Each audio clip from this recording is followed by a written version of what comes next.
नमस्कार विद्यार्थी मित्रांनो, मी प्रशांत डाकणे प्रशांत क्लासेसमध्ये आपलं पुन्हा एकदा मनपूर्वक स्वागत करतोय. विद्यार्थी मित्रांनो, जीडीसीए परीक्षेविषयी आज आपण महत्त्वाचा एक टॉपिक अभ्यासणार आहोत. टॉपिकचं आपलं नाव आहे सहकारी संस्थांचं संघटन.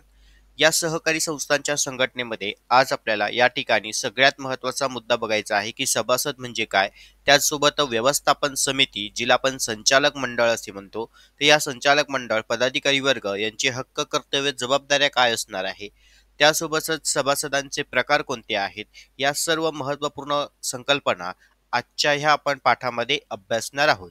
जेणेकरून तुम्हाला जीडीसीए परीक्षेच्या दृष्टीने पेपर नंबर 1 साठी, पेपर नंबर 5 साठी आणि पेपर नंबर 4 साठी खूप महत्त्वाचा हा टॉपिक आहे. त्यामुळे पेपर 1, पेपर 4 आणि पेपर 5 च्या दृष्टीने आपण एक महत्त्वाची संकल्पना या आजच्या पाठामध्ये समजून घेणार आहोत. व्हिडिओ शेवटपर्यंत नक्की बघा. नवीन घटकांवर आधारित ही संकल्पना आहे. खूप आणि खूप सोपी आहे. व्हिडिओ जर एकदा व्यवस्थित बघितला तर पुस्तक सुद्धा वाचण्याची गरज पडणार नाही. त्यापूर्वी आपण सर्वात महत्त्वाच्या काही संकल्पना आहेत ते समजून घेऊया. बघा, जीडीसीए म्हटलं सहकारी विभाग आला तर सहकारी संस्थांमध्ये सभासद हा घटक असतो. मग त्यासाठी आपल्याला पहिलं सभासदाची व्याख्या ही क्लिअर असणं गरजेचं आहे. बघा, पहिला मुद्दा काय म्हटलेला आहे, सभासद. सहकारी कायद्यानुसार प्रत्येकाच्या ह्या व्याख्या, ह्या संकल्पना क्लिअर झाल्याच पाहिजे. ओके. सभासद, सभासद म्हणजे कोण, तर सहकारी कायद्यानुसार सभासदत्वाच्या अटी पूर्ण करणारी व संस्थेचे किमान एक भाग खरेदी करणारी व्यक्ती होय. बरोबर, त्याला आपण काय म्हणणार, सभासद असे म्हणणार. मग आता सभासदामध्ये काही महत्वाचे प्रकार आहेत. पहिलं जो आहे तो म्हणजे क्रियाशील सभासद.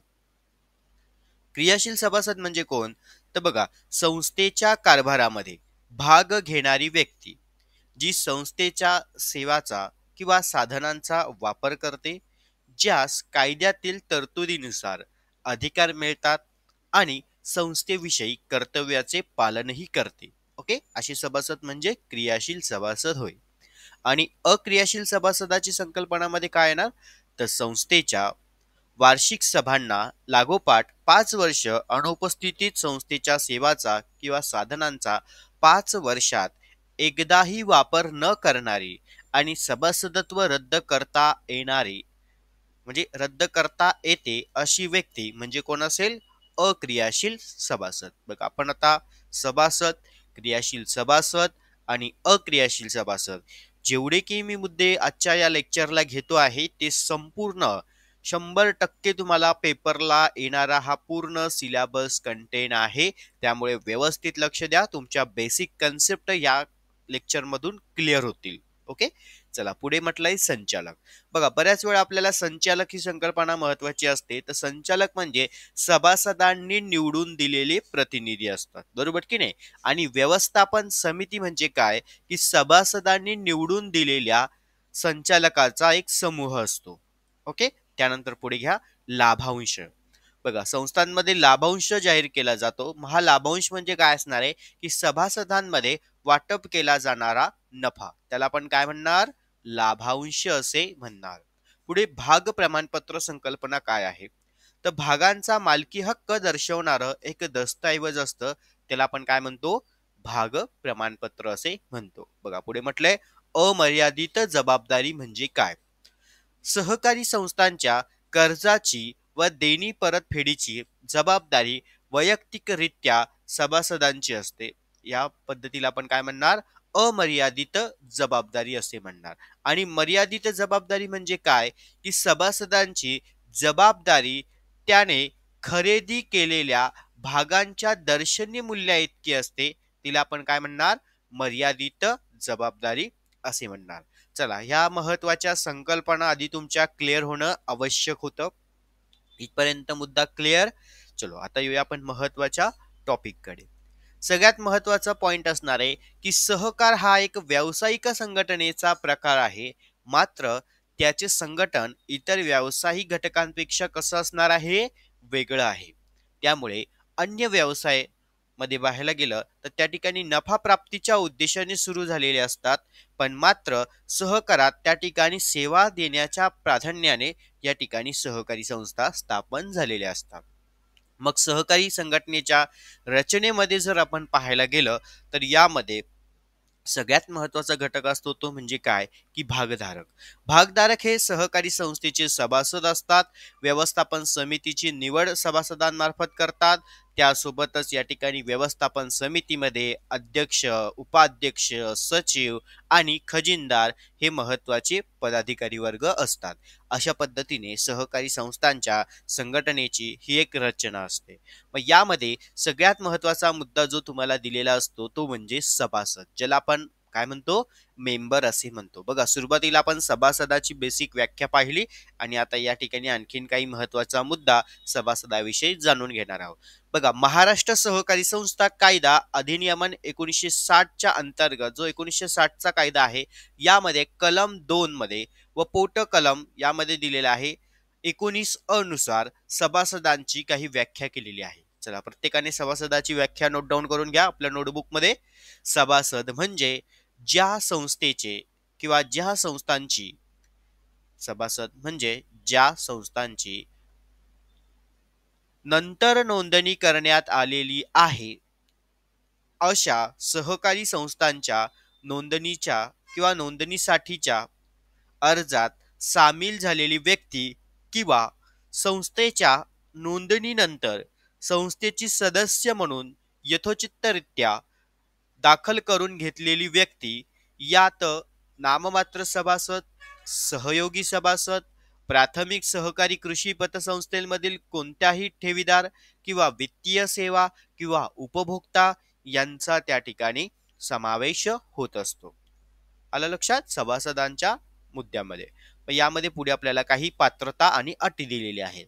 मग बघा, पुढील व्यक्ती व कायदेशीर संस्था सहकारी संस्थेच्या सभासदत्वासाठी पात्र असतात. मग यामध्ये सज्ञान व्यक्ती असेल, कार्यक्षेत्रामधील वास्तव्य करणारी व्यक्ती असेल, त्याचबरोबर काही विद्यार्थी सभासद असतील, त्यानंतर नोंदणीकृत काही संस्था असणार आहे, त्यानंतर भागीदारी संस्था, त्यानंतर कंपनी, सार्वजनिक विश्वस्त संस्था, सहकारी संस्था, स्थानिक स्वराज्य संस्था आणि केंद्र व राज्य सरकार हे या ठिकाणी सहकारी संस्थांच्या सभासदत्वासाठी पात्र असतात. चला, इथपर्यंत मुद्दा क्लिअर.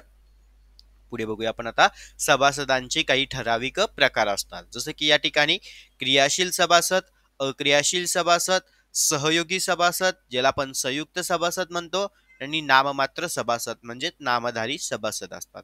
मग आता या सर्व सभासदांना दिले जाणारे काही महत्वाचे अधिकार, हा परीक्षेच्या दृष्टीने IMP क्वेश्चन आहे. हा क्वेश्चन तुम्हाला पेपरला विचारला जातो की सभासदांचे अधिकार स्पष्ट करा. तर बघा, सभासद संकल्पना आता तुमची क्लिअर झाली. मग आता सभासद, एक लक्षात घ्या, ही एक संस्था आहे. या संस्थेमध्ये हे काही सभासद असणार आहे. ओके, मग आता हे सभासद वर्ग काय करणार, तर सभासदांचा अर्ज ते संस्थांमध्ये काय करणार, दाखल करणार आणि संस्था आलेल्या अर्जाची छाननी करून त्यांना काय करणार, पुन्हा सभासदत्वासाठी पात्र आहे म्हणून नियुक्ती पत्रक देणार. आणि मग ज्या वेळेस हे सभासद संस्थेमध्ये सभासद म्हणून कार्य करतात तेव्हा त्यांना काही महत्वाचे अधिकार प्राप्त होतात. त्यातील पहिला जो अधिकार असणार आहे, भाग प्रमाणपत्र मिळवण्याचा अधिकार. दुसरं, सभेबाबतचे त्यांना काही महत्वाचे अधिकार दिले जातात, म्हणजे सभांना उपस्थित राहणं वगैरे. त्यानंतर व्यवस्थापन समितीच्या बाबतचे त्यांना काही अधिकार, म्हणजे संस्थांच्या कामकाजासंबंधी काही त्यांना महत्वाचे अधिकार सभासदांना त्या ठिकाणी प्राप्त हे होत असतात. त्याचबरोबर निबंधकांकडे अर्ज करण्याचाही अधिकार सभासदांना असतो. ओके, त्यानंतर लाभांश, वस्तू, सेवा मिळवण्याचा अधिकार, वारसाबाबतचे अधिकार आणि इतरही काही महत्वाचे अधिकार सभासदांना दिले जातात. ज्या पद्धतीने अधिकार दिले जातात त्याच पद्धतीने सभासदांच्या काही जबाबदाऱ्या देखील असतात संस्थांच्या दृष्टीने. चला, संस्थांच्या दृष्टीने पहिली जबाबदारी काय असणार आहे रे, तर संस्थांच्या नियमांचे पालन करणे. नंतर इतर महत्वाच्या काही देणी असतील ते देणे, त्यानंतर भागधारण करणे, त्यासोबतच देयता, त्यानंतर वारसाची नोंद, त्याच्यानंतर कर्ज वापर परतफेडी संबंधीची, त्यानंतर चौकशीच्या वेळी माहिती पुरवणे, त्याचबरोबर सभासदांच्या संदर्भातील सभांना उपस्थित राहणे, त्याबरोबर उत्पादक वस्तूंच्या संस्थेमार्फत विक्री करणे, त्यासोबत नुकसान भरपाई किंवा संस्थेच्या हितास त्या ठिकाणी इतर जे काही बाधा पोचणार नाही याची काळजी घेणे, म्हणजे संस्थेचे हित जोपासणे. ही संपूर्ण जबाबदारी सभासदांची त्या ठिकाणी असते. चला इथपर्यंत मुद्दा क्लिअर झाला. मग आता सभासदांच्या जबाबदाऱ्या, सभासदांचे अधिकार ह्या दोन गोष्टी समजून घेतल्यावरती जर एखाद्या सभासदाने संस्थांमध्ये काही मोठ्या प्रमाणावरती जर त्या ठिकाणी एखादं गैरकृत्य केलं असेल किंवा त्या एखाद्या सभासदाचा अचानक मृत्यू झाला असेल किंवा त्या सभासदाला वाटलं असेल की मला आता ह्या संस्थेमध्ये सभासदत्व नको आहे, तर अशा वेळेस सहकारी संस्थांमध्ये एक महत्वाची प्रक्रिया पार पाडली जाते, ती म्हणजे सभासदत्व रद्द होणे. त्यालाच आपण सभासदत्व रद्द करणे किंवा संपुष्टात येणे हा महत्वाचा मुद्दा असतो. मग सभासदत्व संपुष्टात येण्यासाठी किंवा रद्द करण्यासाठी किंवा सभासदाची हकालपट्टी करण्यासाठी त्या संबंधीचा जो कलम दिलेला आहे, कलम 35, बरोबर. मग जर एखाद्या सभासदाला संस्थेमधनं त्याचं सभासदत्व रद्द केव्हा होतं, तर त्यामागची कारण काय आहे ती आता या ठिकाणी मुद्देस्वरूप बघूया. बघा, पहिलं सभासदाचा मृत्यू झाल्यास, जर एखाद्या सभासदाचा अचानक मृत्यू झाला असेल तर त्याचं सभासदत्व संपुष्टात येतं किंवा रद्द होतं. सभासदत्वाचा त्याने राजीनामा दिला असेल तर किंवा भाग हस्तांतरण केले असेल तर, कार्यक्षेत्राबाहेर तो कायमस्वरूपी वास्तव्य राहायला गेला असेल तर, संस्थेचे विसर्जन झाले असेल किंवा सभासदांची हकालपट्टी म्हणा किंवा नादारी किंवा अक्रियाशील सभासद बाबतीत, हे संपूर्ण कारण सभासदत्व रद्द होण्याची आहेत. चला इथपर्यंत मुद्दा क्लिअर झाला. म्हणजे आपण आता सभासदांच्या सेक्शनमध्ये सभासदांचे थोडक्यात प्रकार जाणून घेतले, त्याचबरोबर आपण सभासदांचे अधिकार जाणून घेतले, त्याचबरोबर सभासदांच्या जबाबदाऱ्या जाणून घेतल्या आणि सभासदत्व रद्द होण्याची कारणंही समजून घेतली. एवढं परीक्षेला तुम्हाला 100% येणारा हा टॉपिक आहे. त्यामुळे अगदी सोपे मुद्दे आहेत, त्यामुळे लक्षात ठेवायला तुम्हाला काही अडचण नाहीये. चला आता पुढे बघूया आपण व्यवस्थापन समिती किंवा संचालक मंडळ, त्यालाच आपण कार्यकारी समिती असे म्हणतो. आता हा सुद्धा तुम्हाला परीक्षेच्या दृष्टीने खूप महत्वाचा मुद्दा असणार आहे. बघा, यामध्ये म्हटलंय पहिला अर्थ. सगळ्यात महत्वाचा मुद्दा व्यवस्थापन समिती, संचालक मंडळ किंवा कार्यकारी समिती. आता यामध्ये अर्थ पहिलं समजून घेऊया. सभासद आपले प्रतिनिधी निवडतात, त्यांना काय म्हणतात, संचालक असे म्हणतात. आणि त्या संचालकाच्या समूहास एकत्रितपणे व्यवस्थापन समिती किंवा संचालक मंडळ असेही म्हणतात. मग ज्या समितीकडे संस्थेच्या कारभाराचे व्यवस्थापन सोपवण्यात आले आहे त्या समितीस व्यवस्थापन समिती किंवा संचालक मंडळ असेही म्हणतात. मग या संचालक मंडळांचा जो कार्यकाल आहे तो किती असतो, तर बघा, व्यवस्थापन समिती किंवा संचालक मंडळाचा जो कार्यकाल आहे तो किती आहे, 5 वर्षाचा असतो. म्हणजे तुम्हाला या ठिकाणी रिकामी जागेला प्रश्न विचारला जातो आणि त्याची निवड सर्वसामान्य सभेच्या 5 वर्षासाठी करण्यात येत असते. ओके, चला इथपर्यंत मुद्दा क्लिअर झाला. व्यवस्थापन समितीचा अर्थ आणि कार्यकाल लक्षात आला. आता बघूया पुढे रचना. सामान्यतः व्यवस्थापन समितीच्या जे काही सदस्य आहे ती सदस्य संख्या विषम अंकात आणि जास्तीत जास्त 21 असते, बरोबर. त्यानंतर संस्थेच्या आकारमानानुसार सदस्य संख्या निर्धारित करण्याचा अधिकार हा निबंधकांचा असतो. यामध्ये 2 महिला सदस्यही असतात. चला, हा एक रचनात्मक घटक तुमच्या लक्षात आला. त्यानंतर आता आपण पुढे बघूया. त्याच पद्धतीने व्यवस्थापन मंडळाला काही दिले गेलेले महत्वाचे त्यांची कार्य, त्यांचे अधिकार आपण यामध्ये आता समजून घेणार आहोत. बघा, व्यवस्थापन समितीचे कार्य. पहिलं कार्य काय आहे, संस्थांच्या, आता ही जी सर्व कार्य असणार आहे व्यवस्थापन समिती संस्थांच्या हिताच्या दृष्टीनेच कार्य पाहणार आहेत, बरोबर की नाही. मग संस्थांच्या धोरणांची अंमलबजावणी, सभासदत्वास मान्यता, कार्यालयीन कर्मचाऱ्यांची नियुक्ती, भाग भांडवलामध्ये वाढ, निधीमध्ये वाढ, सेवकांच्या तक्रारींचं निवारण, सभासदांच्या तक्रारींचं निवारण, त्याचबरोबर सभासदांचे हितरक्षण, निवडणुकांचे आयोजन, सर्वसाधारणपणे सभांचे आयोजन, ही संपूर्ण कार्य व्यवस्थापन जे काही घटक आहे त्या व्यवस्थापकांना ही कार्य संस्थांच्या दृष्टीने पार पाडणं आवश्यक असतात. त्याच पद्धतीने व्यवस्थापन समितीला काही महत्वाचे अधिकारही प्रदान केले असतात. त्यातील पहिला अधिकार सभांबाबतचे म्हणजे सभासदांबाबतचे अधिकार, सेवकांची वर्गाची नियुक्ती करण्याबाबतचे अधिकार, निधी उभारण्याचे अधिकार, मालमत्ता खरेदी करण्यासंबंधीचे अधिकार आणि इतरही संस्थांच्या संबंधीचे असणारे अधिकार यामध्ये त्यांना मिळत असतात. त्याचबरोबर अधिकार मिळाले म्हणजे आता त्यासोबत त्यांना जबाबदाऱ्याही पार पाडाव्या लागणार. मग संस्थांच्या दृष्टीने व्यवस्थापन समितीला काही जबाबदाऱ्या पार पाडाव्या लागतात. पहिलं असणार आहे हमीपत्र देणे, निस्वार्थी व प्रामाणिकपणे कार्य करणे, सभांचे आयोजन करणे, निर्णय विचारपूर्वक घेणे, भांडवल निधीची गुंतवणूक करणे, विवरणपत्रके व माहिती योग्य ती सादर करणे, मालमत्तेचे योग्य प्रकार वापर करणे, सत्य व वास्तव्य माहिती देणे, त्याचबरोबर राज्य निवडणूक प्राधिकरणास माहिती देणे, त्यासोबतच या ठिकाणी नैमित्तिक रिक्त पदांबाबतची माहिती देणं, त्याबरोबर स्पर्धात्मक पद्धतीने व्यवसाय करणे आणि मालमत्ता व साधन सामुग्रीची वाजवी किमतीमध्ये खरेदी करणे, हे सर्व महत्वाच्या जबाबदाऱ्या व्यवस्थापन समितीला संस्थांच्या दृष्टीने पार पाडणं आवश्यक असतात. चला, इथपर्यंत मुद्दा क्लिअर झाला. जबाबदाऱ्या आणि कार्य लक्षात आले. चला पुढे बघूया आपण आता सहकारी संस्थांचे काही पदाधिकारी. बघा, प्रत्येक सहकारी संस्थांमध्ये पदाधिकारी वर्ग हा एक महत्वाचा घटक असतो. व पदाधिकारी वर्गांच्या संकल्पना इथे आपण आता समजून घेणार आहोत.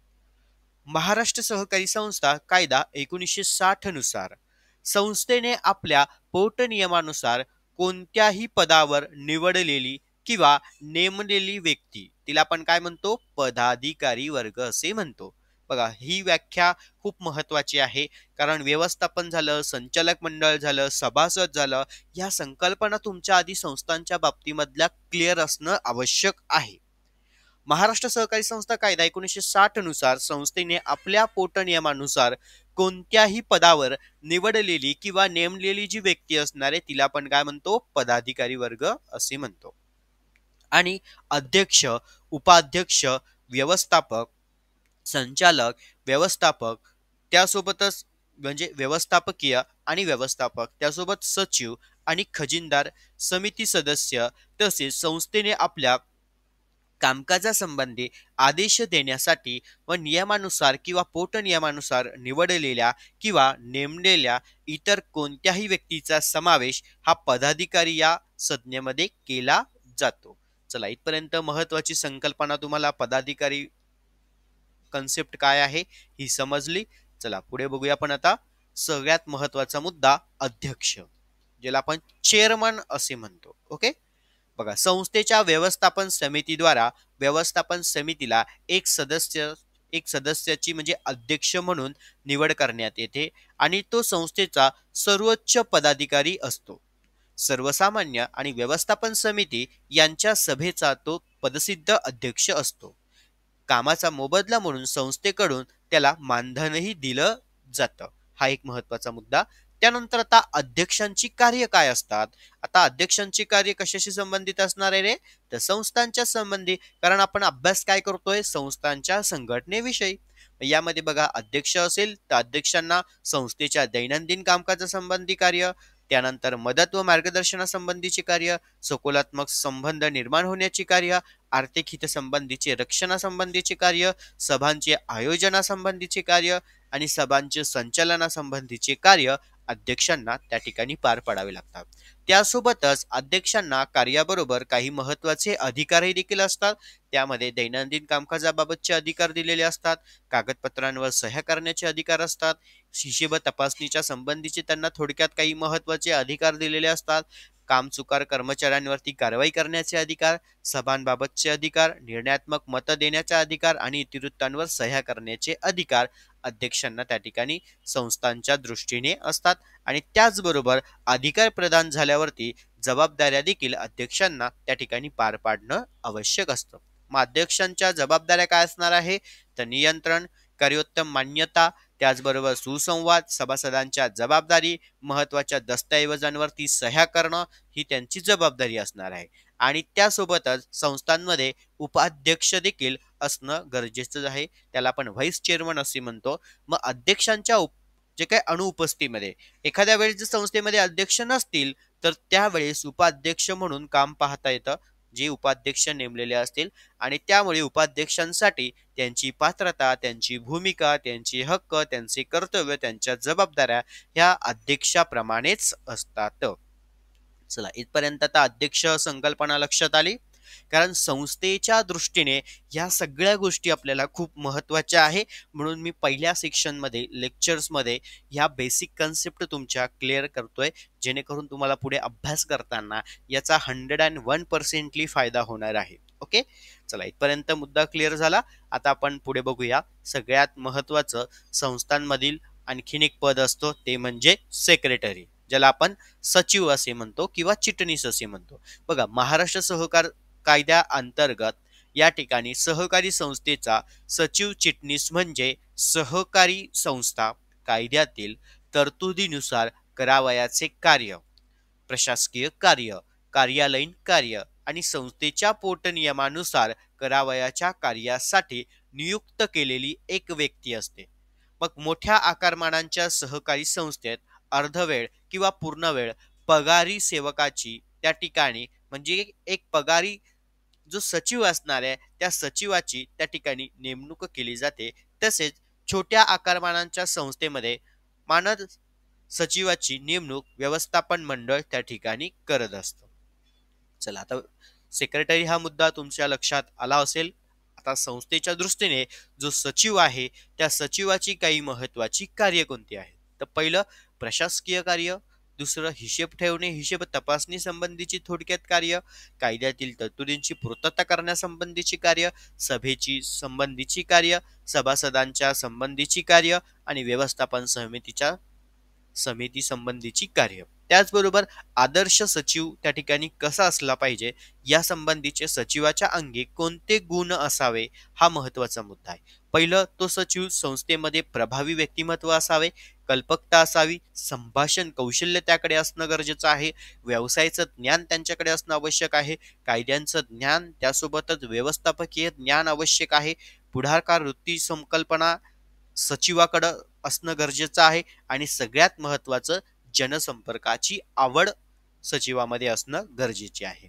हे आदर्श सचिवाची ठराविक गुण आहे. चला, इथपर्यंत आपण आता सचिव म्हणजे सेक्रेटरी, त्यांची व्याख्या, त्यांची कार्य, ओके, ह्या सगळ्या गोष्टी आपण या ठिकाणी आता थोडक्यात समजून घेतलेल्या आहे. आणि आता संस्थांमधील आणखीन एक पद असतं ते म्हणजे खजिनदार.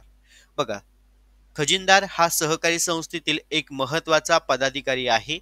खजिनदाराचा संबंध हा बँक व्यवहाराशी येत असतो. चला, इथपर्यंत संकल्पना क्लिअर झाल्या. प्रत्येक संस्थांमध्ये ही जी काही आपण आता पद पाहिली, अध्यक्ष पाहिले, व्यवस्थापक मंडळ पाहिलं, त्यासोबतच खजिनदार पाहिले आणि सेक्रेटरी पाहिले, तर ह्या संपूर्ण घटकांवर आधारित सहकारी संस्था आपलं कार्य, उद्दिष्ट, ध्येय या ठिकाणी साध्य करत असते. चलो, इथपर्यंत मुद्दा क्लिअर झाला. आता आपण परीक्षेच्या दृष्टीने इतरही काही महत्वाचे प्रश्न, जसे की तुम्हाला काही रिकाम्या जागेसाठी विचारले जातात, तर त्यामध्ये पहिलं बघा, भाग प्रमाणपत्रकावर दुसऱ्या व त्यापुढील क्रमांकावर नाव असलेली व्यक्ती जी आहे ती म्हणजे कोण? सहयोगी सभासद. सभासदांनी निवडून दिलेल्या प्रतिनिधींना काय म्हणतात? संचालक असे म्हणतात. अध्यक्षाला डॅश डॅश मत देण्याचा अधिकार आहे, तर निर्णयात्मक मत देण्याचा. अक्रियाशील सभासदांचे सभासदत्व सर्वसाधारण सभा 5 वर्षानंतर रद्द करू शकते. त्यानंतर अध्यक्षांच्या अनुपस्थित संस्थेच्या कारभाराची जबाबदारी उपाध्यक्षांच्या बाबतीमध्ये त्या ठिकाणी तो पार पाडू शकतो. हे तुम्हाला रिकामी जागेच्या सेक्शनलाही प्रश्न विचारले जात आहेत. आणि आता आपण परीक्षेच्या दृष्टीने तुम्हाला एका वाक्यात म्हणा किंवा सविस्तर प्रश्नांची उत्तरं त्या ठिकाणी कशा पद्धतीने विचारले जातात ही संकल्पना आपण या ठिकाणी आता समजून घेणार आहोत. जसे की आता बघा, संचालक, प्रत्येकाची कन्सेप्ट आता इथे वरील घटकांमध्ये क्लिअर झाली आहे, तरी देखील तुम्हाला परीक्षेला उत्तरं कशी लिहायची आहेत हे मी यामध्ये क्लिअरपणे सांगतोय. संचालक म्हणजे कोण? तर बघा, सहकारी संस्थेच्या दैनंदिन व्यवस्थापनासाठी सभासदांनी निवडून दिलेली प्रतिनिधींना काय म्हणतो आपण? संचालक असे म्हणतो. चला, एका वाक्यात उत्तर क्लिअर झाले. आता आपण आणखीन काही महत्वाची एका वाक्याची उत्तरं बघूया.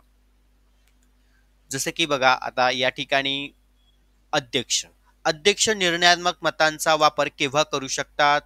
तर बघा, व्यवस्थापन समितीच्या किंवा सदस्यांच्या सर्वसामान्य सभेत जेव्हा विशिष्ट बाबीसंबंधी समसमान मतविभागणी झालेली असेल तेव्हा त्या पेच प्रसंगी सोडवण्यासाठी अध्यक्ष निर्णयात्मक मतांचा वापर करतो. पुढे, सभासद म्हणजे कोण? तर बघा, सभासद म्हणजे ज्या संस्थेची नंतर नोंदणी करण्यात आली आहे अशा सहकारी संस्थांच्या नोंदणीसाठी अर्जात सहभागी झालेली व्यक्ती किंवा संस्थेच्या नोंदणीनंतर संस्थेचे सभासद म्हणून यथोचितरित्या दाखल करून घेतलेली व्यक्ती म्हणजे सभासद होय. सचिव म्हणजे कोण? तर सहकारी संस्थेची प्रशासकीय, कार्यालयीन आणि वैधानिक कामे पाहण्यासाठी व्यवस्थापक मंडळांनी नियुक्त केलेली सेवक म्हणजेच सचिव होय. पुढे, नाममात्र सभासद म्हणजे काय? तर सहकारी संस्था उपलब्ध करून देत असलेल्या वस्तू आणि सेवेचा लाभ घेण्याच्या उद्देशाने केवळ प्रवेश शुल्क भरून, इकडे लक्ष द्या, केवळ प्रवेश शुल्क भरून सभासद झालेली व्यक्ती तिला आपण काय म्हणणार? नाममात्र सभासद असे म्हणणार. पुढे, लाभांश म्हणजे काय रे? तर सभासदांमध्ये वाटप केला जाणारा जो नफा असतो त्याला आपण काय म्हणतो? लाभांश असे म्हणतो. भाग प्रमाणपत्र म्हणजे काय? तर भागांची मालकी दर्शवणारं दस्तऐवज म्हणजेच भाग प्रमाणपत्र होय. तुम्हाला रिकामी जागेच्या बाबतीत म्हणा किंवा एका वाक्यात प्रश्नांची उत्तरं म्हटले, तुम्हाला या पद्धतीने उत्तरं लिहिणं गरजेची आहेत. ओके.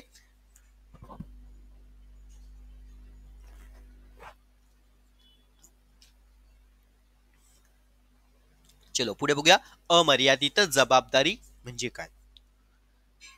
तर बघा, सहकारी संस्थांच्या संपूर्ण कर्जाची व देणी परतफेडीची जबाबदारी ही संस्थेच्या सभासदांची असते. अशा बाबतीमध्ये अमर्यादित जबाबदारी होय. आणि मर्यादित जबाबदारी म्हणजे या ठिकाणी सहकारी संस्थांच्या कर्जाची देणी परतफेडीची जबाबदारी सभासदांनी खरेदी केलेल्या भागांच्या दर्शनी किमती इतकीच मर्यादित असते. त्याला आपण म्हणतो मर्यादित जबाबदारी. हे तुम्हाला परीक्षेला महत्वाचे प्रश्न आहेत, हे येतात आणि विचारले जातात, एक लक्षात असू द्या. त्यामुळे व्यवस्थित व्हिडिओ पुन्हा एकदा शेवटपर्यंत नक्की बघा, जेणेकरून तुम्हाला पुन्हा तुमची कन्सेप्ट त्या ठिकाणी क्लिअर होईल. आता हे सर्व गोष्टी आपण वरील पाहिलेल्या आहेत. त्यामुळे सभासद, सभासदांची व्याख्या, उद्दिष्ट या सगळ्या गोष्टी आपण या ठिकाणी पाहिलेल्या आहेत. आणि आता आपण एक सविस्तर परीक्षेच्या दृष्टीने तुम्हाला काही महत्वाचे प्रश्न हे विचारले जातात. जसे की आता या ठिकाणी एक प्रश्न आहे, महाराष्ट्र सहकारी कायदा 1960 मध्ये उपाध्यक्ष पदाची करण्यात आलेली तरतूद महत्वपूर्ण आहे का? तुम्हाला यामध्ये एक्सप्लेन करायचंय. गरजेचं आहे का उपाध्यक्ष पद?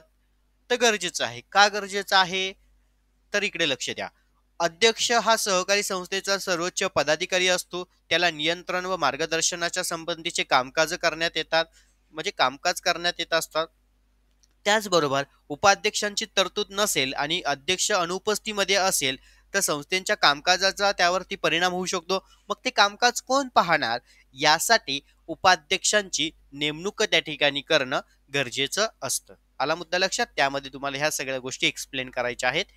आणि आता परीक्षेच्या दृष्टीने आपल्याला फरक स्पष्ट करांमध्ये क्रियाशील सभासद, नाममात्र सभासद. ओके, चला आपण काही सभासदांचे प्रकार आणि त्या प्रकारामधून त्यांचे फरकही जाणून घेणार आहोत.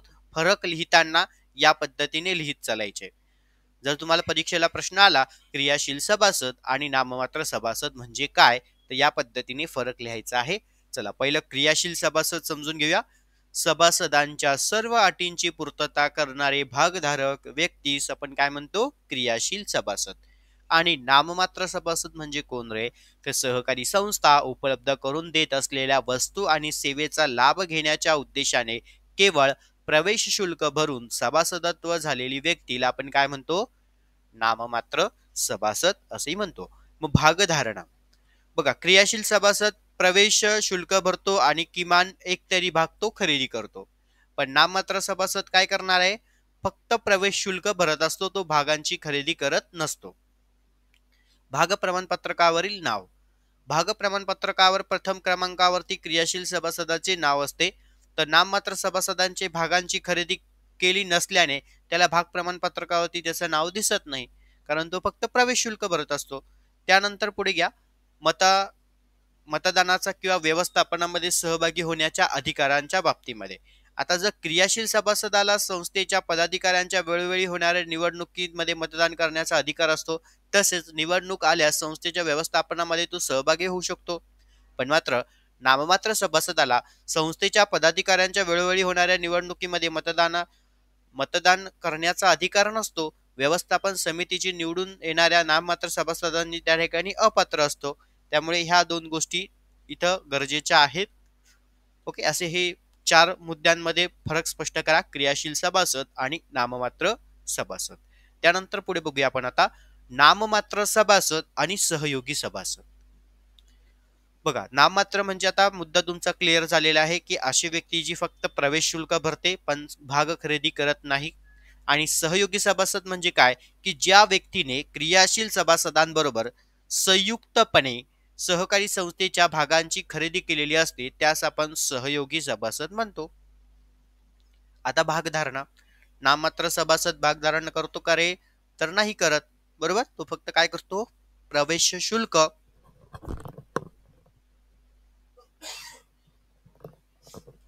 तो फक्त प्रवेश शुल्क त्या ठिकाणी भरत असतो. पण सहयोगी सभासद बघा, सहयोगी सभासद क्रियाशील सभासदांबरोबर प्रवेश शुल्क त्या ठिकाणी काय करत असतो, तो भरत असतो आणि संयुक्तरित्या भागही तो धारण करतो. आणि भाग प्रमाणपत्रकावरती नाव, आता नाममात्र सभासद भाग खरेदी करतच नाही तर त्याचं नाव त्या ठिकाणी भाग प्रमाणपत्रकावरती येणारच नाही. पण सहयोगी सभासद संयुक्तपणे भाग खरेदी केल्याने असल्याने भाग पत्रकावरती दुसऱ्या क्रमांकावरती त्याचं नाव असतं.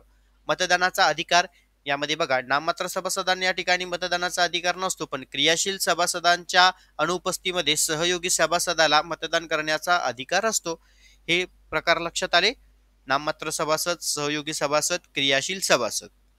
ओके, चला, त्याच पद्धतीने क्रियाशील आणि सहयोगी तुमची संकल्पना इथे वरच्या मुद्द्यामध्ये क्लिअर झाली असणार आहे. त्यानंतर सगळ्यात महत्वाचं आपल्याला परीक्षेच्या दृष्टीने आणखीन एक IMP फरक जो आहे तो म्हणजे अध्यक्ष आणि सचिव, दोघांमध्ये काय फरक आहे. बघा, सहकारी संस्थांमध्ये अध्यक्ष आणि सचिव हे दोन्ही घटक असतात. मग अध्यक्ष म्हणजे व्यवस्थापन समितीचे सभासद आपल्यापैकी ज्येष्ठ सदस्यांची संस्थेच्या अध्यक्ष म्हणून निवड करतात. तर सचिव म्हणजे सेक्रेटरी. सहकारी संस्थांच्या कायद्यानुसार प्रशासकीय कार्य, कार्यालयीन कार्य करण्यासाठी व्यवस्थापन समितीद्वारे एक नियुक्त व्यक्तीला सचिव पद त्या ठिकाणी दिलं जातं, त्याला आपण चिटणीस असे म्हणतो. मग त्यांचं स्वरूप कसं असणार आहे, अध्यक्षांचं आणि सचिवाचं स्वरूप कसं आहे. बघ, आता अध्यक्षांचं स्वरूप काय असणार आहे, अध्यक्षपद हे मानद असते. अध्यक्ष हा सर्वसाधारण सभेचा आणि व्यवस्थापकीय समितीचा त्या ठिकाणी पदसिद्ध अध्यक्ष असतो. तर सचिव जर म्हटला तर लहान आकाराच्या सहकारी संस्थेच्या सचिवपदी तो मानद असते. तरी मोठ्या आकाराच्या संस्थेत सचिव हा अर्धवेळ किंवा पूर्णवेळ पगारी सेवक असतो. त्यासोबत प्रमुख कार्य, बघा, अध्यक्षांचं प्रमुख कार्य काय असणार आहे, तर सर्व सभांच्या अध्यक्षतेखाली नियंत्रणाखाली पार पाडणं. त्यासोबत सचिवाचं कार्य काय असणार आहे, तर संस्थेचे प्रशासकीय कार्य आणि त्यांच्या देखरेखीखालील होतात, त्यामुळे संस्थेचा पत्रव्यवहार करणं ही त्यांची जबाबदारी असते. त्यासोबत पुढे कार्यालयीन संबंधीच्या कार्य, बघा, आता या ठिकाणी अध्यक्ष म्हटले तर सहकार कायद्यानुसार अध्यक्षांचा कार्यकाल हा 5 वर्षाचा असतो.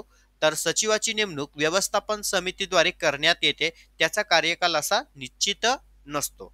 हे महत्वाचे फरक स्पष्ट करा, तुम्हाला पेपरच्या दृष्टीने आता नवीन घटकांवर आधारित IMP असणार आहे, त्यामुळे या मुद्द्याकडे व्यवस्थित लक्ष द्या. त्यासोबतच आता सभासदांचे प्रकारही तुम्हाला पेपरला विचारले जातात. आता थोडक्यात सांगतो, फरक स्पष्ट करामध्ये आपण हे प्रकार समजून घेतलेले आहे. क्रियाशील सभासद म्हणजे अशी व्यक्ती जी संपूर्ण सहकारी संस्थेच्या कामकाजामध्ये सहभागी होते, संस्थेचे भाग खरेदी करते, तिला क्रियाशील. अक्रियाशील म्हणजे काय, की लागोपाठ 5 वर्षाच्या कालावधीमध्ये अधिमंडळाच्या सभांना उपस्थित न राहणे, तर अशी जी व्यक्ती असणार आहे ती अक्रियाशील मध्ये जाणार. सहयोगी सभासद म्हणजे काय, की जेव्हा 2 किंवा अधिक व्यक्ती संयुक्तपणे सभासदत्वासाठी अर्ज करतात आणि भागही खरेदी करतात, म्हणजे ज्या व्यक्तीचं नाव दुसऱ्या क्रमांकावरती आहे भाग प्रमाणपत्रकामध्ये, त्याला आपण सहयोगी सभासद म्हणतो. आणि नाममात्र सभासद म्हणजे कोण रे, तर संस्थेच्या वस्तू आणि सेवेचा घेण्यात येणाऱ्या उद्देशानुसार फक्त प्रवेश शुल्क भरून सभासदत्व धारण करते, तिला आपण नाममात्र सभासद असे म्हणतो. चलो, इथे मुद्दा क्लिअर झाला. आता सभासदांच्या अटी जे आपण मुद्द्यांमध्ये पाहिले होते, बघा, सभासदांच्या पात्रतेच्या अटी काय होतं, की ती व्यक्ती सज्ञान असली पाहिजे. बघा, कोणतीही सज्ञान व्यक्ती सहकारी संस्थेचे सभासद होऊ शकते की जिचं 18 वर्ष वय पूर्ण आहे आणि मानसिक दृष्ट्या सक्षम आहे. आलं लक्षात. त्यासोबत कार्यक्षेत्रामध्ये वास्तव्य, जी व्यक्ती संस्थेमध्ये सभासदत्वासाठी अर्ज सादर करणार आहे ती व्यक्ती त्या संस्थेमध्ये किंवा ती व्यक्ती त्या संस्थेच्या कार्यक्षेत्रामध्ये राहणारी असली पाहिजे. ओके. त्यानंतर विद्यार्थी सभासद बघा, शाळा महाविद्यालय विद्यार्थी सुरू केलेल्या विद्यार्थी सहकारी भांडारे असतात, तर त्यामध्ये सुद्धा विद्यार्थी सभासद म्हणून दाखल करता येतात. मात्र सभासद होण्यासाठी वयाची अट विचारात घेतली जात नाही. 18 वर्षापेक्षा कमी वय असणारे विद्यार्थी ही सभासदत्वासाठी पात्र असतात. ओके, हा एक मुद्दा या ठिकाणी लक्षात घेणं आवश्यक आहे विद्यार्थी सभासदांच्या बाबतीमध्ये. त्यानंतर पुढचा जो महत्वाचा मुद्दा दिलेला आहे, आता ह्या अटी तुमच्या लक्षात आल्या सभासदत्वासंबंधीच्या. त्यानंतर आपण पुढे बघूया सभासदत्वाच्या संबंधी संस्थात्मक सभासद. आता संस्थात्मक सभासद म्हणजे काय, की आपण पाहिलं होतं सभासदांच्या अटीमध्ये बऱ्याचशा काही संस्था, शासनाच्या काही संस्था या सुद्धा सहकारी संस्थांमध्ये सभासदत्वासाठी पात्र असतात. तेच इथे तुम्हाला मुद्दा स्वरूप दिलेले आहे, नोंदणीकृत संस्था. अशी संस्था की जी कायदेशीर नोंदणी झालेली आहे ती सुद्धा सभासदत्वासाठी पात्र असते. भागीदारी संस्था जी भागीदारी कायदा 1932 नुसार नोंदणी झालेली आहे, कंपनी कायदा 2013 नुसार नोंदणी झालेल्या संस्था या सुद्धा सहकारी संस्थांमध्ये सभासदत्वासाठी पात्र असतात. त्याबरोबर सार्वजनिक विश्वस्त संस्था या सुद्धा विश्वस्त कायदा 1860 अंतर्गत नोंदणी झालेल्या असतील तर त्या सुद्धा सहकारी संस्थांमध्ये सभासदत्वासाठी पात्र असतात. त्यासोबत सहकारी संस्था या 1960च्या कायद्याअंतर्गत नोंदणी केलेल्या असतील तर ते सुद्धा दुसऱ्या सहकारी संस्थेमध्ये सभासदत्वासाठी पात्र आहेत. त्यासोबत स्थानिक सहकारी संस्था आणि केंद्र राज्य सरकार हे सुद्धा सहकारी संस्थांच्या बाबतीमध्ये सभासदत्वासाठी पात्र आहेत. आता पुढचा महत्वाचा मुद्दा घ्या, सभासदत्व रद्द होण्याची कारण. हे सुद्धा आपण पॉइंट मध्ये पाहिलं होतं की जर सभासदाचा मृत्यू झाला असेल तर सभासदत्वाने राजीनामा दिला असेल आणि तो संस्थेने स्वीकारला असेल, मंजूर केला असेल, भाग हस्तांतरण केलं असेल, म्हणजे एका व्यक्तीकडून दुसऱ्या व्यक्तीकडे हस्तांतरित केलं असेल तर, किंवा कार्यक्षेत्राबाहेर वास्तव्य, ज्या सभासदाने संस्थेच्या कार्यक्षेत्राबाहेर कायमस्वरूपी वास्तव्य करण्याचा निर्णय घेतला किंवा तो गेलेला आहे, तर अशा वेळेस त्या व्यक्तीचं सभासदत्व देखील रद्द होत असतं. आणि संस्था विसर्जित झाली असेल तर सुद्धा त्या ठिकाणी सभासदत्व हे रद्द होत असतं. त्यासोबत पुढे आता क्रियाशील सभासद हे सहकारी संस्थांचे मालक असतात. यावरती जर तुम्हाला आपलं मत मांडा किंवा लिहा असा जर प्रश्न आला तर या पद्धतीने लिहिणं उत्तर गरजेचं आहे. बघा, क्रियाशील सभासद हे संस्थेचे मालक असतात कारण ते प्रवर्तक सभासद म्हणून लोकांच्या हितासाठी संस्थेची स्थापना करतात. क्रियाशील सभासदांना सर्वसाधारण सभेची सूचना प्राप्त करण्याचा, सभेमध्ये उपस्थित राहण्याचा, चर्चा करण्याचा, अनियमित पद्धतीने काम करणाऱ्या संचालकांच्या वर्तमानाबद्दल चौकशी तपासणी करण्यासंबंधीचा तसेच निबंधकांकडे अर्ज करण्याचा अधिकार असतो. व्यवस्थापन समितीच्या निवडणुकीसाठी मतदान करण्याचा आणि उमेदवारी दाखल करण्याचा अधिकार सुद्धा क्रियाशील सभासदांना त्या ठिकाणी दिलेला असतो. आलं लक्षात? म्हणून क्रियाशील सभासद हा सहकारी संस्थेचा खऱ्या अर्थाने त्या ठिकाणी एक मालकच असतो. त्यानंतर क्रियाशील सभासदाला मतदान करण्याचा अधिकार असतो. ठीक आहे, बरोबर आहे, क्रियाशील सभासदांना मतदान करण्याचा अधिकार आहे कारण तो नियमित सभासद आहे.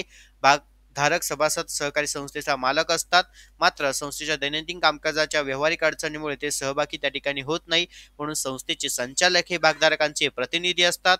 म्हणून सहकारी संस्थेचा कारभार हे लोकशाही कार्यपद्धतीनुसार त्या ठिकाणी चालत असतो. चला, इथपर्यंत ही महत्वाची बेसिक क्वेश्चन्स लक्षात आली.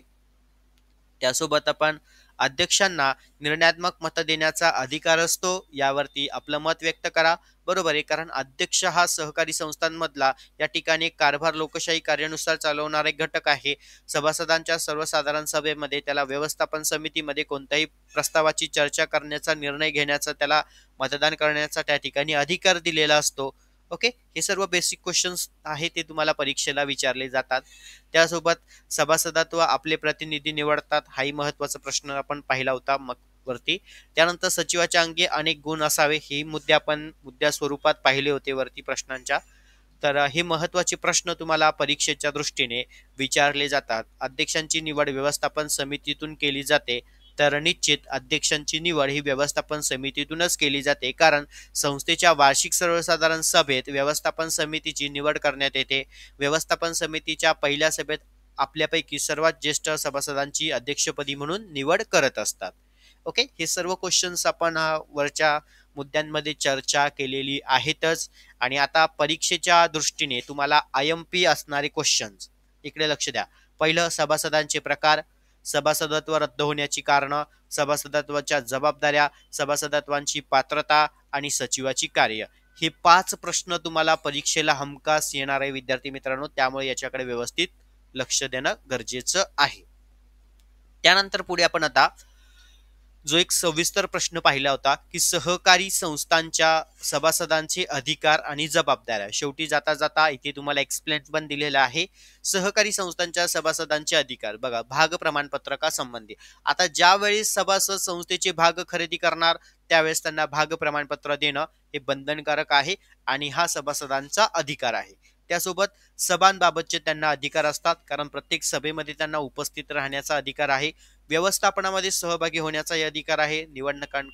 निबंधकांकडे तक्रार किंवा अर्ज सादर करण्याचा अधिकार दिलेला आहे. त्यासोबत लाभांश व अन्य प्राप्तीच्या संबंधी सुद्धा व्यवस्थापन जे घटक असतील त्या घटकांसंबंधीचे काही महत्त्वाचे निर्णय असतील तर त्या निर्णयामध्ये सहभागी होण्याचा देखील सभासदांना अधिकार दिला असतो.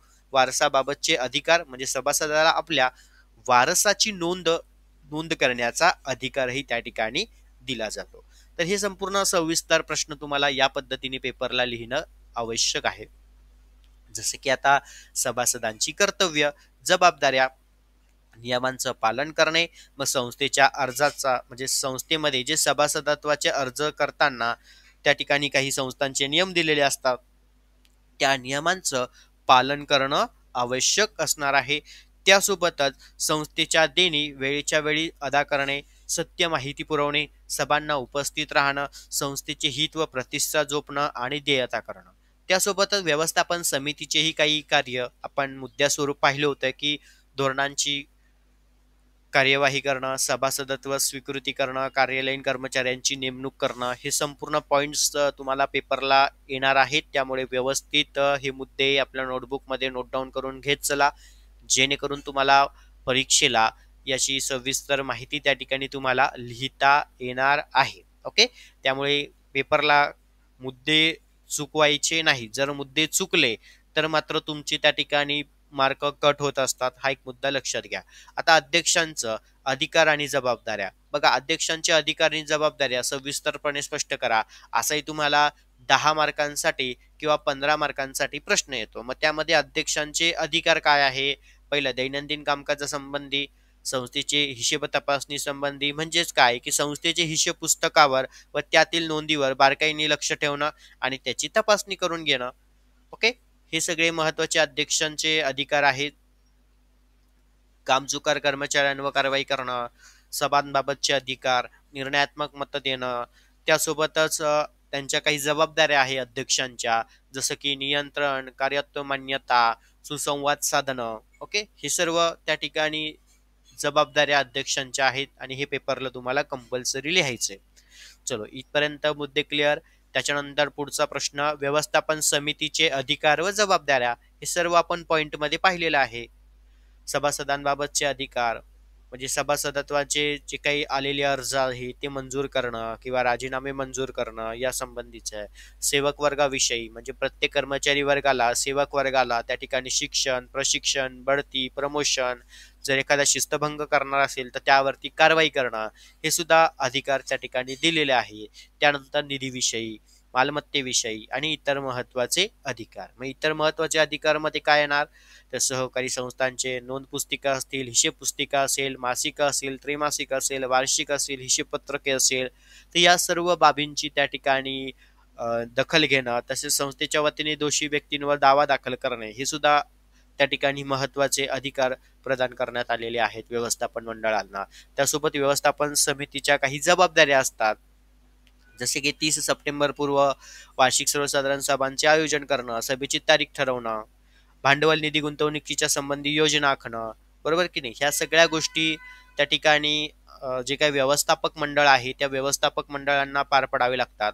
आणि त्यासोबतच सचिवाची व्याख्या सांगून आदर्श सचिवाचे गुण कोणते आहेत ते स्पष्ट करा, असाही देखील तुम्हाला परीक्षेला प्रश्न विचारला जातो. त्यामुळे हे संपूर्ण घटक खूप महत्वाचे आहेत आणि तुमच्यासाठी आजच्या या फर्स्ट लेक्चरला हे सर्व बेसिक कन्सेप्ट मी एकाच व्हिडिओमध्ये क्लिअर केलेली आहे. एवढं जर तुमचे पॉइंट्स क्लिअर झाले, मुद्दा जर तुम्हाला लक्षात आला असेल, तर पुढे तुम्हाला अभ्यास करायला कोणतीच अडचण येणार नाही. कारण प्रत्येक घटकांमध्ये तुम्हाला हे सर्व मुद्दे पुन्हा रिपीट आहे. त्यामुळे व्यवस्थित जर हा व्हिडिओ तुम्ही समजून घेतला, तर निश्चित तुम्हाला परीक्षेला कोणतीच अडचण येणार नाही. आणि आपल्या क्लासेसची नवीन बॅचेस सिरीज स्टार्ट आउट झालेली आहे. ज्या विद्यार्थ्यांना बॅचेस जॉईन करायच्या असेल तर इथे माझा नंबर देतोय 85 30 80 42 74. ओके. आणि पूर्णतः आपण घटकांवर नवीन घटकांवर आधारित आपण सिरीज स्टार्ट केलेली आहे. ओके. जेणेकरून तुम्हाला पुढच्या परीक्षेच्या दृष्टीने जीडीसीए परीक्षेच्या दृष्टीने खूप महत्त्वाचा फायदा होईल आणि सर्व नवीन टॉपिक आपण त्यामध्ये घटकानुसार अभ्यासणार आहोत, जेणेकरून तुम्हाला परीक्षेला त्याचा सरावही झाला पाहिजे. ओके. ज्या विद्यार्थ्यांना बॅच जॉईन करायची असेल त्यांना वरील नंबर दिलेला आहे 85 30 80 42 74 वरती कॉन्टॅक्ट करा. यामध्ये पहिलं तुमचं पूर्ण नेम टाईप करा, त्यानंतर तुमचा जिल्हा आणि ब्रॅकेटमध्ये जीडीसीए. ओके. तुम्हाला फी स्ट्रक्चर सेंड केली जाईल आणि बॅच जॉईन करायची असेल तर आताही आपल्याकडे बॅच ऍडमिशन चालू आहे. ओके. लवकरात लवकर तुम्ही बॅच जॉईन करू शकता. सर्व विद्यार्थ्यांना पुढील परीक्षेच्या दृष्टीने हार्दिक शुभेच्छा. All the best. धन्यवाद.